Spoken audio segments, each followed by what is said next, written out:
হিমালয় পার্বত্য অঞ্চলের ঐতিহ্যবাহী এই মহুরা পিঠা খাওয়ার জন্য এখন থেকে আর কষ্ট করে পাহাড় চড়ার কোনো প্রয়োজন নেই। ঘরেই মাত্র 4টি উপকরণে ঝামেলাবিহীনভাবে তৈরি করতে পারবেন এই চোখ জুড়ানো মহুরা পিঠা। যে কখনো পিঠা খায় না সেও এক বসায় 1 প্লেট পিঠা খেয়ে নিবে। এই মহুরা পিঠাগুলো খেতে এতটাই সুস্বাদু।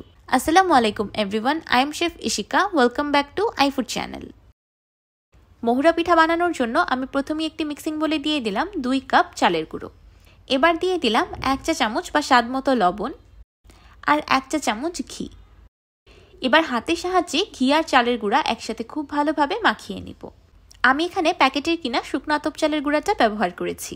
আপনারা ইচ্ছে করলে ঘরে তৈরি ভিজা চালের গুঁড়াটাও ব্যবহার করতে পারবেন। ঘিটা যখন চালের গুঁড়ার সাথে খুব ভালোভাবে অবজর্ব হয়ে যাবে তখন এমন একটা ঝুরঝুরা টেক্সচার চলে আসবে। এই সময় দিয়ে দিব 3/4 কাপ গরম পানি। এবার একটি স্প্যাচুলার সাহায্যে সবকিছু একসাথে খুব ভালোভাবে মাখিয়ে নিব।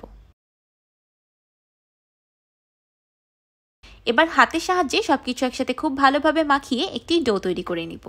চেষ্টা করবেন হালকা গরম থাকা অবস্থায় মেখে ডোটাকে তৈরি করে নেওয়ার। ডোয়ের টেক্সচারটা ঠিক এমন হবে, না খুব বেশি শক্ত না খুব বেশি পাতলা। খুব সুন্দর একটা স্মুথ ডো তৈরি হয়ে গিয়েছে। এবার এটাকে ঢেকে রেস্টে রেখে দিব 10 মিনিটের মতো। যে কোনো ডোই তৈরি করার পর রেস্টে রেখে দিলে পরবর্তীতে সেই ডো দিয়ে কাজ করতে খুবই সুবিধা হয়।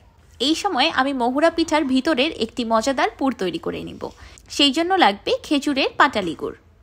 আমি আজকে গ্রামীণ স্বাদের খেজুরের পাটালি গুড় দিয়ে মহুরা পিঠা তৈরি করব, কারণ এই মহুরা পিঠার পুরই এই পিঠাটার মূল আকর্ষণ।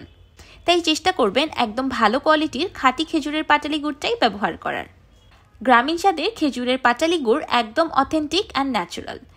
দেখতেই পারছেন হাতের সাহায্যে হালকা প্রেস করলেই গুড়টা কেমন গলে যাচ্ছে।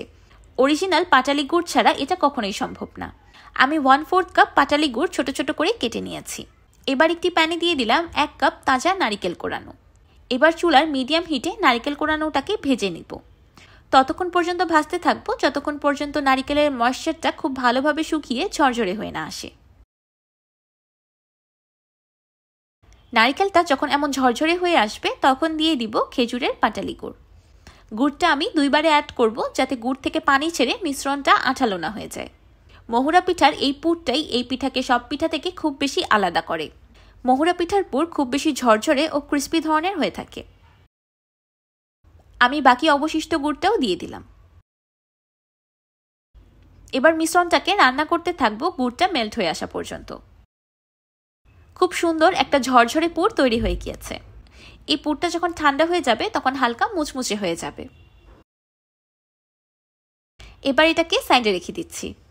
এইদিকে পিঠার ডোটাও খুব ভালোভাবে রেস্ট হয়ে গিয়েছে।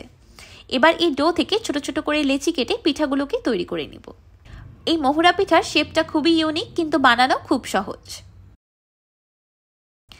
অল্প একটু পিঠার ডো 2 হাতের তালুর মাঝখানে নিয়ে গোল করে তারপর আঙুলের সাহায্যে চেপে চেপে এমন একটা পকেটের মতো তৈরি করতে হবে। এবার মাঝখানে দিয়ে দিলাম তৈরি করে রাখা পুর। এবার আঙুলের সাহায্যে রোল করে পিঠাটাকে খুব ভালোভাবে সিল করে নিব। আঙুলের সাহায্যে পিঠার 2 পাশ খুব ভালোভাবে চেপে বন্ধ করে দিতে হবে যাতে ভিতর থেকে পুরটা বেরিয়ে না যায়। ব্যাস তৈরি হয়ে গেল একটি মহুরা পিঠা। আমি কিছু কাঠবাদাম ছোট ছোট করে কেটে রেখেছিলাম। এবার কেটে রাখা কাঠবাদাম দিয়ে পিঠার উপরে ডিজাইন করে নিলাম। দেখলেন তো কত সহজে তৈরি হয়ে গেল একটি মহুরা পিঠা। একটি ভিজা সুতি কাপড়ের সাহায্যে বানিয়ে রাখা পিঠাগুলোকে ঢেকে রাখতে হবে যাতে পিঠাগুলো ফেটে না যায়। দেখতেই পাচ্ছেন ঠান্ডা হয়ে যাওয়ার পর পিঠার পুরটা কতটা বেশি ঝরঝরে হয়ে গিয়েছে। আমার কাছে এই পিঠার পুরটা পার্সোনালি খেতে এত বেশি ভালো লাগে, আপনারা ইচ্ছে করলে এটাকে মুঠো করে চানাচুরের মতো খেয়ে নিতে পারবেন। এবার আমি আপনাদেরকে আরেকটি পিঠা তৈরি করে দেখাচ্ছি। যদি আপনাদেরও পিঠার ডো একদম পারফেক্ট হয় তাহলে পিঠাগুলো তৈরি করতে একদমই অসুবিধা হবে না। খুব ভালোভাবে শেপ দিতে পারবেন আর একটি পিঠাও ফেটে যাবে না। ট্রেডিশনালি মহুরা পিঠা তৈরিতে কাঠবাদামই ব্যবহার করা হয়। তারপর আপনারা ইচ্ছে করলে এখানে পেস্তা বাদাম, কাজু বাদাম বা চীনা বাদামও ব্যবহার করতে পারবেন। আর যদি আপনারা বাদাম খেতে পছন্দ না করেন তাহলে বাদামটা স্কিপও করতে পারবেন। আমার সবগুলো মহুরা পিঠা বানানো হয়ে গিয়েছে। মাশাআল্লাহ, পিঠাগুলো দেখতে অলরেডি খুব বেশি সুন্দর আর লোভনীয় লাগছে। এবার পিঠাগুলোকে স্টিম করার পালা। স্টিম করার জন্য আমি একটি স্ট্রেনার ফয়েল পেপার দিয়ে কভার করে দিয়েছি। এবার পিঠাগুলো স্ট্রেনারের উপর রেখে দিলাম। আপনাদের হাতের কাছে ফয়েল পেপার অ্যাভেলেবেল না থাকলে আপনারা এখানে যে কোনো সুতি কাপড়ও ব্যবহার করতে পারবেন। পিঠাগুলোকে স্টিম করার জন্য আমি একটি বড় পাত্রে পরিমাণ মতো পানি দিয়ে ফুটিয়ে নিয়েছি। পানির উপর একটি স্ট্রেনার বসিয়ে দিয়েছি যাতে স্টিমের সময় পিঠাগুলো ভিজে না যায়। এবার পাতিলের উপর বসিয়ে দিলাম পিঠা ভর্তি স্ট্রেনার। এবার স্ট্রেনারটাকে একটি ঢাকনা দিয়ে ঢেকে দিচ্ছি। এমন ছিদ্রযুক্ত ঢাকনা হলে অবশ্যই মুখটাকে বন্ধ করে দিতে হবে। এবার পিঠাগুলোকে স্টিম করে নিব 20 মিনিটের মতো। 20 মিনিট পর পিঠাগুলো পারফেক্টলি স্টিমড। আপনাদের বাসায় যদি পিঠা স্টিমার বা রাইস কুকার থাকে তাহলে আপনারা সেগুলোতেও পিঠাগুলোকে স্টিম করে নিতে পারবেন। আপনারা ইচ্ছে করলে পিঠাগুলোকে এই পর্যায়ে খেতে পারবেন, কিন্তু আমার ঘন দুধের মালাইয়ের সাথেই এই মহুরা পিঠাগুলো খেতে বেশি ভালো লাগে। আমি আগে থেকেই দুধ জাল করে ঘন করে রেখেছিলাম, আমি সেই দুধটাই এখানে দিয়ে দিয়েছি। আপনারা শুকনো পিঠা খেতে পছন্দ করলে এভাবেই খেতে পারবেন, বা আমার মতো পিঠাগুলো এমন মালাইয়ে দিয়ে মালাই মহুরা পিঠাও খেতে পারবেন। এবার আমি আপনাদেরকে একটি পিঠা ভেঙে দেখাচ্ছি যে কতটা বেশি সফট, নরম, তুলতুলে হয়েছে। দেখতেই পেলেন একদমই প্রেসার দিতে হলো না, ধরার সাথে সাথেই পিঠাটা জাস্ট খুলে গেল। শুকনো মহুরা পিঠাগুলো খাওয়ার একরকম স্বাদ আর মালাইয়ে ভেজানো পিঠাগুলো খাওয়ার আরেক রকম স্বাদ। আপনারা দুটোই ট্রাই করে দেখতে পারেন। আশা করছি আপনাদের কাছে অবশ্যই ভালো লাগবে। এবার আমি একটি পিঠা কেটে দেখাচ্ছি।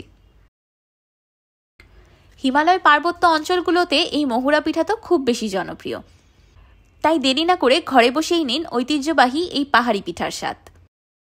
আমার আজকের এই মহুরা পিঠার রেসিপিটি আপনাদের কাছে কেমন লাগলো আমাকে অবশ্যই কমেন্ট করে জানাবেন। ভিডিওটি ভালো লাগলে একটি লাইক দিবেন আর আমার চ্যানেল সাবস্ক্রাইব করে আমার চ্যানেলের সাথেই থাকবেন। আল্লাহ হাফেজ।